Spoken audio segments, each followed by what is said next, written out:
जय हिंद दोस्तों, मैं आपका दोस्त शुभम गिरी आप सभी लोगों का हार्दिक स्वागत करता हूं अपने YouTube channel study with Shubham Giri में। आशा और पूर्ण विश्वास है दोस्तों आप सभी लोग स्वस्थ होंगे, मस्त होंगे और अपनी पढ़ाई को बहुत ही अच्छे से कर रहे होंगे। आज की वीडियो जो हम लेकर के आए हैं वो हम अलबरूनी के विषय में दोस्तों आपको हम वो सभी क्वेश्चन बताएंगे जो हमारे एग्जाम के पॉइंट ऑफ व्यू से दोस्तों बहुत ही ज़्यादा इंपॉर्टेंट है। ठीक है दोस्तों, तो चलिए आज की वीडियो को दोस्तों हम शुरू करते हैं। पहला पॉइंट दोस्तों समझिएगा कि क्वेश्चन पूछता है कि अलबरूनी का जन्म दोस्तों कहाँ हुआ था और कब हुआ था। तो याद रखिएगा दोस्तों, अलबरूनी का जो जन्म हुआ था वो 973 ईस्वी में दोस्तों ख्वारिज्म में हुआ था। कहाँ हुआ था? तो ख्वारिज्म में दोस्तों हुआ था। और जो आपका दोस्तों ख्वारिज्म जो आपका पड़ेगा वो आधुनिक समय से अगर तुलना करें दोस्तों तो उज्बेकिस्तान में पड़ेगा। कहाँ पड़ेगा? उज्बेकिस्तान में पड़ेगा आपको दोस्तों ख्वारिज्म। ठीक है दोस्तों, तो याद रखिएगा 973 ईस्वी में जन्म दोस्तों ख्वारिज्म में इसका हुआ था। ठीक है, अब हम बात करते हैं आगे। और ये भी आप जान लीजिए दोस्तों कि आखिर अलबरूनी के लिए हमने अलग से वीडियो क्यों बनाई, क्योंकि इससे दोस्तों बहुत सारे एग्जाम में सवाल बनते हैं। क्योंकि अलबरूनी काफी समय तक भारत में रहा, इसने यहाँ के कल्चर को जाना, रहन सहन को जाना, यहाँ के राजाओं के विषय में इसने काफी कुछ अध्ययन किया, यहाँ के साहित्य को भी इसने बहुत ज्यादा वर्णन, फिर उसको क्या किया अपनी अरबी में दोस्तों कन्वर्ट करके इसने लिखा। ठीक है दोस्तों, अब हम बात करें कब आया दोस्तों। तो जब महमूद गजनवी ने दोस्तों आक्रमण किया तो ये महमूद गजनवी के साथ भारत आया। महमूद गजनवी के साथ ये दोस्तों भारत आया। क्लियर है? यानी एग्जाम में सवाल पूछेगा कि महमूद गजनवी के साथ कौन सा विद्वान भारत आया था। दोस्तों महमूद गजनवी के साथ जो आने वाला विद्वान था दोस्तों वही आपका था अलबरूनी। क्लियर है दोस्तों? चलिए अगले बिंदु पर हम बढ़ते हैं कि जब ये दोस्तों आया तो ये दोस्तों कई सारी भाषाओं का भी दोस्तों अपने साथ ज्ञान रखता था। अगर हम दोस्तों आगे बात करें तो इसने अपने जीवन काल में दोस्तों लगभग 146 किताबें लिखी। कितनी किताबें लिखी दोस्तों? 146 किताबें लिखी जो विभिन्न क्षेत्रों से रिलेटेड थी। तो यानी कि ये गणित से भी संबंधित थी, भूगोल से भी संबंधित थी और दोस्तों विज्ञान से भी संबंधित इसने बहुत सारी किताबों का दोस्तों अध्ययन भी किया था और इसने लिखा भी था। ठीक है दोस्तों, अगर हम अलबरूनी के विषय में अन्य कुछ पॉइंट्स की अगर हम बात करें दोस्तों तो इसने एक बहुत ही फेमस किताब लिखी थी जिसका नाम है किताबुल हिंद। क्या नाम है दोस्तों? किताबुल हिंद, जिसका हिंदी में अर्थ होता है भारत के दिन। भारत के दिन यानी कि जितने भी दिन ये भारत में गुजारा और यहाँ के कल्चर को देखा, रहन सहन को देखा, उन सारी चीजों को इसने क्या किया? समेटा और किसमें जगह दी? किताबुल हिंद में। अगर हम किताबुल हिंद की दोस्तों अगर हम चर्चा करें तो यह किताब दोस्तों कुल लगभग 80 अध्यायों में विभाजित है।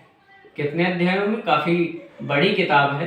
तो 80 अध्यायों में दोस्तों इसका विभाजन किया गया है और यह मूल रूप से दोस्तों अरबी में लिखी गई है। किसमें लिखी गई है? अरबी में लिखी गई। अगर आपसे पूछ लेना कि किताबुल हिंद की भाषा क्या है तो किताबुल हिंद की जो भाषा दोस्तों है वो अरबी है। अब बात कर लेते हैं इस किताबुल हिंद में इसने क्या क्या लिखा, किन किन चीजों को दोस्तों इसने जगह दी। तो याद रखिएगा दोस्तों इसमें इसने धर्म की बातें, है ना, दर्शन, धर्म दर्शन समझते हैं, सत्य असत्य, इन सब चीजों के बारे में इसने बताया। भारत में होने वाले त्योहारों के विषय में दोस्तों इसने पूरा बताया है ना। खगोल विज्ञान से भी रिलेटेड बहुत सारी बातें इसने इसमें लिखी हैं। नहीं, अलग अलग अध्यायों में इसने अलग अलग चीजें भी लिखी दोस्तों। भारत के दोस्तों जो रीति रिवाज थे इनके विषय में भी इसने बहुत ज्यादा वर्णन किया और भारत में दोस्तों जो कानून व्यवस्था थी उसके विषय में भी दोस्तों इसने काफी कुछ वर्णन इसमें किया है। कई बार एग्जाम में सवाल पूछता है दोस्तों पुराणों का अध्ययन करने वाला। तो याद रखिएगा दोस्तों पुराणों का जो अध्ययन करने वाला पहला मुसलमान था दोस्तों वो आपका अलबरूनी ही था। कौन था दोस्तों? अलबरूनी ही था, पहला व्यक्ति। ठीक है दोस्तों, आगे हम अगर थोड़ी सी दोस्तों चर्चा करें तो हमने बताया इन सारे विषयों में तो वो झाकड़ था ही, जिसमें आपका मैंने बताया खगोल विज्ञान है, यहाँ पर मैंने बताया था गणित, भूगोल विज्ञान। तो इन भाषाओं का भी दोस्तों उसने ज्ञान किया था, जिसमें आपकी दोस्तों आती है संस्कृत, हिंदी, है ना, और अरबी फारसी तो उसकी मूल भाषा थे ही, वो तो सीख कर आया ही था, ठीक है। और इसके साथ उसने भारत आकर के संस्कृत और हिंदी का भी दोस्तों उसने बड़ा ही गहन अध्ययन दोस्तों किया था। और अगले अगर हम मुख्य बिंदुओं की बात करें तो इसने अपने खगोल की खोज में दोस्तों पृथ्वी की त्रिज्या निकालने का फार्मूला भी बताया। इसने बताया, साबित किया कि कैसे जो पृथ्वी की त्रिज्या है दोस्तों वो निकाली जा सकती है, और इसने अनुमान भी दोस्तों अपना व्यक्त किया पृथ्वी की त्रिज्या के संबंध में। और एक जो खोज है जो हम आधुनिक विज्ञान में दोस्तों पढ़ते हैं, आपको पता होगा दोस्तों कि जो प्रकाश की गति है दोस्तों, क्या प्रकाश की जो गति होती है ये तेज होती है किसकी गति से? ध्वनि की गति से, ध्वनि की गति से दोस्तों, ठीक है। तो ये बात भी इसने साबित की कि जो प्रकाश की गति होती है वो ध्वनि की गति से दोस्तों काफी ज्यादा फास्ट और तेज होती है। और पृथ्वी की त्रिज्या निकालने का जो फार्मूला था दोस्तों ये भी इसने दिया। और इसके विषय में अन्य कुछ बातें करें दोस्तों, गणित, भूगोल, इन सभी विषयों का दोस्तों इसे बहुत ज्यादा ज्ञान था। तो एक बार दोस्तों रिपीट कर रहा हूं, पहला क्वेश्चन कहां जन्म हुआ था? तो 973 में ख्वारिज़्म में हुआ था। कहां पड़ेगा? उज्बेकिस्तान में पड़ेगा।